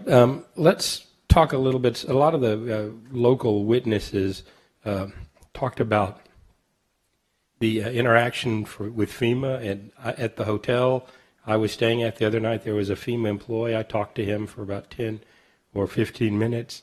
And it seems like part of the issue is FEMA hires when it needs to hire. Obviously, you've got the need to staff up when they're big events. But somebody might get hired, and then when they're finished, they're laid off, and 6 months or a year later, there's a need again. You may get some of the same people back, or you may not. And there's a loss of institutional knowledge there. Have y'all thought about some way of preserving that institutional knowledge, or getting the training to new folks in a fast enough fashion where they can be of more service to the people faster? Mr. Chairman, in any operation, we want to be able to provide the best service that we can for those that we support. We're always looking at ways to be able to train those people as efficiently as we can and deploy them to the areas where they need to work. Of course, as work is completed, those employees may go to other operations. Some may elect to leave. But we continue to work with everyone in order to be able to have some type of stability in our force. And I'm happy to say that we have hired 92 local hires here for this operation that will be able to remain working with FEMA as the recovery transpires. And I think Ms. Plaskett and I are going to talk some to the FEMA folks in Washington about a program to train locals and come up with something similar to the reserves the police department has, or a National Guard that can be pulled. That really sounds like a good idea, that it would be a minimal investment that would pay big dividends. One of the other concerns was the fact that there's no local storage of blue roofs or water or food. Can you talk about why we don't have those more strategically placed? Mr. Chairman, I know that the plan for the Caribbean was to provide those necessary commodities from the warehouse that was established in San Juan.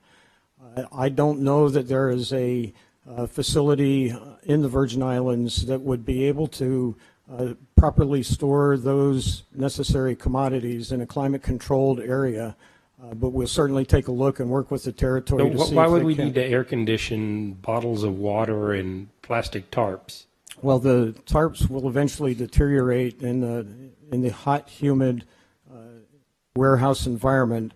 So, and water certainly has an expiration date on it, and we certainly wouldn't want to give any expired water to any survivors to use. So there's inventory control procedures that would have to be followed, and we'll work real hard with the territory in order to be able to see if we can help identify a system to make that happen. I'm assuming you're not saying water expires, or there's probably contamination from the containers or something that makes Yes. I mean, Yeah. water's been around since the beginning of time. Yes, that's correct, Mr. Chairman. But I will say that the supply system, the logistics system, although taxed, did work very well in order to be able to get those essential commodities here on the islands for those survivors. And also, let's talk for 1 second. I'll come back to it in my second round of questioning. We'll go ahead and let Ms. Plaskett go. Well, it's my 5 minutes. So do you want to go? You want to go 10 and 10, and that might be a little bit more efficient? Okay. All right. So we're going to go 10 and 10. So give me 5 more, please. All right. So I'm just getting rolling. Thank you. So from a hurricane-prone area, myself just recovering from Harvey, and particularly in some of our coastal and resort communities like Port Aransas and Rockport in Texas, we've seen problems with the FEMA using up all the hotel rooms, whether it's for relief personnel, and that's not all FEMA, that's government-wide, as well as the linemen and all the other folks that come in. But we've still got, in Texas, we've still got several hundred people in hotels. And in an economy based on tourism, that's a problem. There was a witness previously that suggested that FEMA had the ability to bring in some sort of modular housing. I've visited some military and State Department facilities in places like Afghanistan, where a standard container unit is basically converted into a residence. It seems like something like that might be easy to transport and relieve some of the pressure on the local economy for housing relief and government personnel. Is that something y'all have tossed around? Mr. Chairman, we're very concerned about the amount of space that we take when we come to any area that's been devastated by storms. This past storm, we had assistance in housing our staff and also linemen and other volunteer agencies on ships that were docked in Frederiksted and in Frederiksted and at Charlotte Amalie. And we had those ships with us until February, when there was sufficient housing that had been identified within the islands to be able to help support the economy and move our staff and the rest of the survivors into existing facilities that have been repaired. And let's talk a little bit more about housing challenges for permanent residents. It seems like there's a delay, obviously, getting the housing back online. We talked some about insurance, and I think that's particularly true of owners of apartment complexes and other multifamily dwellings that rent things out. Do you see any way we can improve that? And so we've got places to put people other than hotels. Yes, Mr. Chairman, we have the multifamily lease and repair program that's ongoing here in the islands, where we will pay a landowner to be able to, we will help repair the apartments that they have, and then as long as they're willing to accept one of our survivors, one of the survivors that we identify who needs housing, we will repair that, and then we will pay that property owner for 18 months while we're working on a permanent housing solution for that survivor. All right, thank you very much. Mr. Rahim, you say you're talking to the local officials on a daily basis in coordinating? Yes, sir. Is that by phone? Do you email? How do you talk to those guys? It depends, obviously, on where I am at the moment. The times that I'm here, predominantly on St. Croix, because that's where the Joint Field Office is. Commissioner Davis, Deputy Commissioner Rubin, folks from Housing, Human Services, Vitima, et cetera, in face-to-face meetings. When I'm back in New York and doing the other things, it's obviously by phone, email, video conference, whatever's required, sir.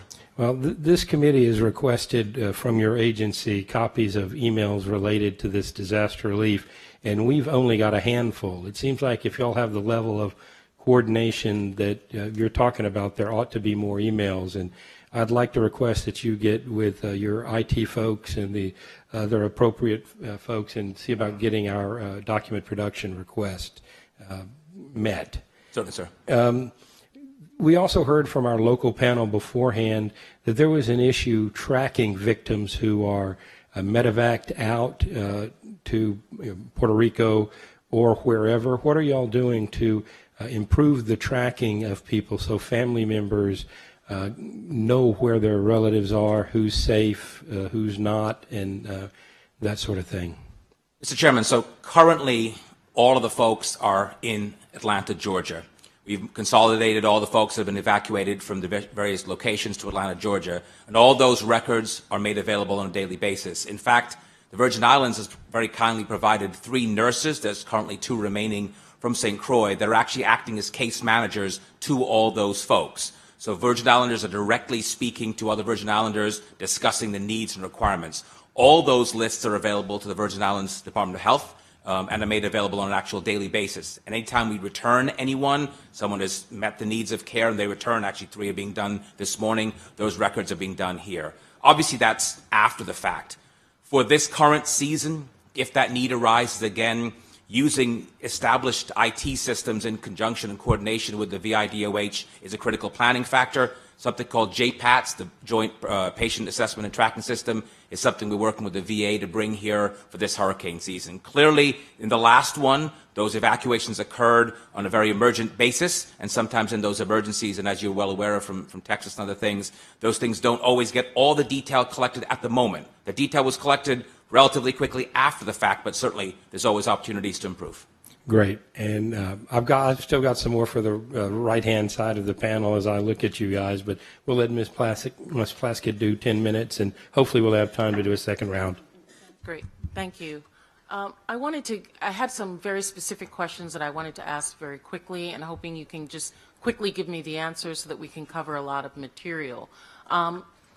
Mr. Vogel, one of the questions that has arisen, and there seems to be some confusion about, in terms of Department of Education in the modular units that are going to be used. Recognizing that our children are back in school, we need to put on the record that the children are only in school in the public schools for 4 hours a day, because they are sharing space with other schools, because we don't have all of the facilities in place.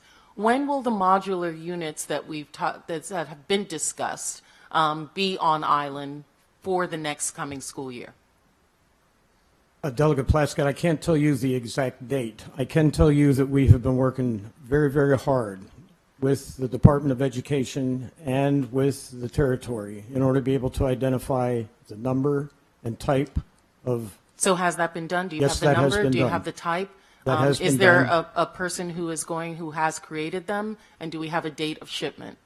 We have let the contract is ready to be let. I don't know the date of shipment. What do you mean? We will get back when you say to the contract has been ready to be led, does that mean it has been signed and it's in place? And Ma'am, it's gonna be? I would have to check with the Department of Education. So it's the Department of Education that's been responsible for that, not Yes, the and federal we have been government? working with the Department of Education to assist them in identifying what it was that they needed. So your position is more advisory in terms of what should be needed and what specs you all would be willing to support?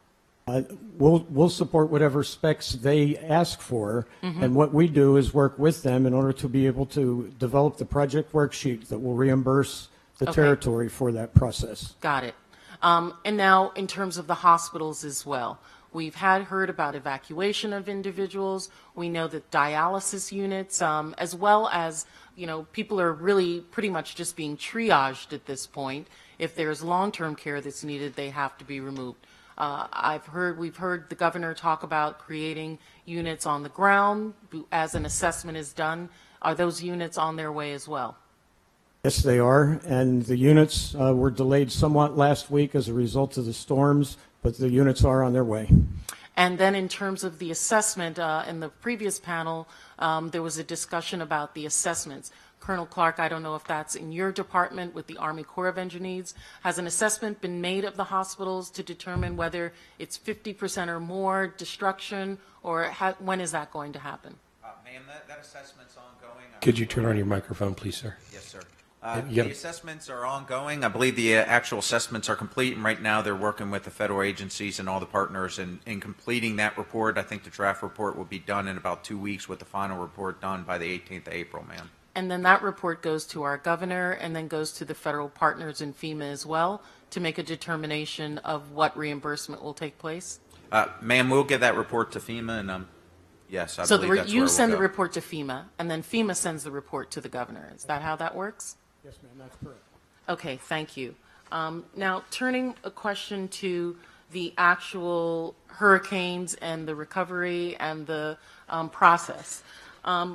One of the things that I'm going on the ground is I'd like to focus a little attention on St. John, in particular on Coral Bay area, which was probably the most isolated area in the Virgin Islands after both of those hurricanes struck.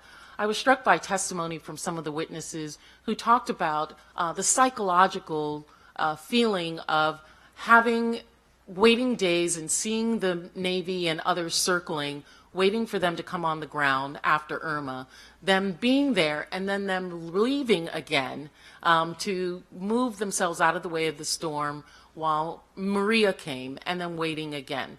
Could you explain that process? I think that would be you, Colonel Heinzelman, how that works and what is the protocol in the Virgin Islands for getting people on the ground, the military on the ground to support? Sure. Delegate Plaskett, thank you for your question. So I think I would start with the National Response Framework. We respond to mission assignments that the lead federal agency, in this instance FEMA, asks us to do. And we do those in collaboration also with the territory. So wherever they ask us to do, that's where we put our capabilities. And did you receive a request before the storms to be prepared to come? Yes, ma'am. In fact, I think me and Mr. Vogel first spoke on Friday or Saturday, the 1st or 2nd of September. We did our first mission assignments, and it really allowed us to deploy the fleet. Maritime platforms. They take about 4 or 5 days to sail here, and that allowed us to have them offshore for when Irma hit the very next morning, the 7th of September. Myself, Mr. Vogel, the governor, the adjutant general were over here on St. Thomas within hours after the storm passing. And how long did it take for all of the troops to actually be able to come on the ground? So you've had a lot of talk about where you house responders and hotels. What we did is we berthed all our Marines and sailors on the ships. They came in every day. They performed their mission assignments. They went back to the ship at night where they slept and ate. Some stayed overnight. They would stay in the National Guard armories or near the points of distribution. But what we didn't want to be was a burden to anybody else. So they came and went every single day. The morning after the storm on the 7th of September, we had forces ashore. We immediately started doing medical evacuation. We did search and rescue. And we immediately started opening the roads. So in the case of northern Florida, I know that the Army deployed troops to be in shelters before the storms took place. Had there been a discussion about having people in place in shelters before? If it was done, how many? If not, why was it not done? So short of my team, which is about 26 people, soldiers, sailors, airmen, and Marines, we come down before the storm. We co-locate with the FEMA Incident Management Assistance Team at the VITEMA office, and I coordinate the response. Other than that, it's just me. Out in the ships, which were just offshore, we had, I think, 3,300 sailors and Marines ready to go. And do you think that that was the proper mechanism for doing it rather than having individuals here berthed, staying in shelters on the ground? Was the ship a proper means with which to give the recovery, and why?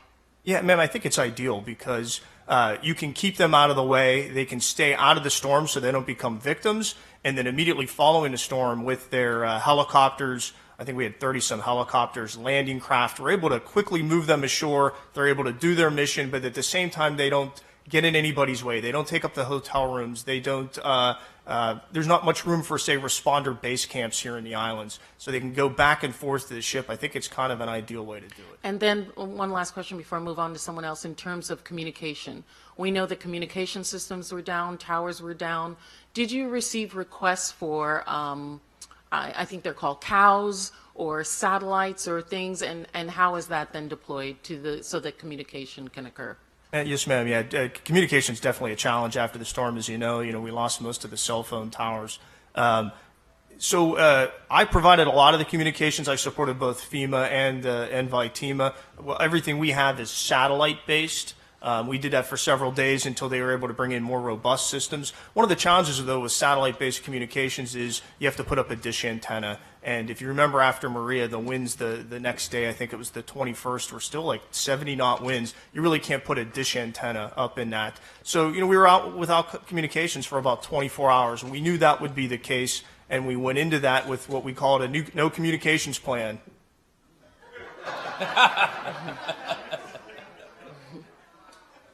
Yeah.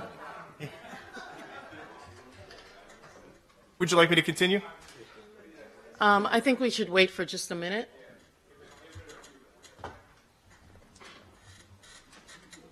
We're certainly not in the dark on this issue. Or are we?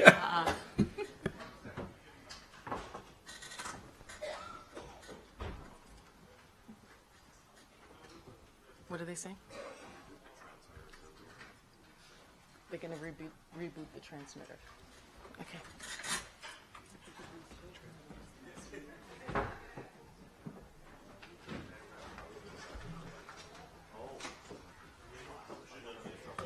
So until we get the lights back on or determine we're not going to be able to, we'll take a recess subject to recall of the chair.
Sorry. The subcommittee will come back to order. It seems we've got enough power for our reporter to record what we're saying and keep the official record. We've got the windows open. We've got some daylight.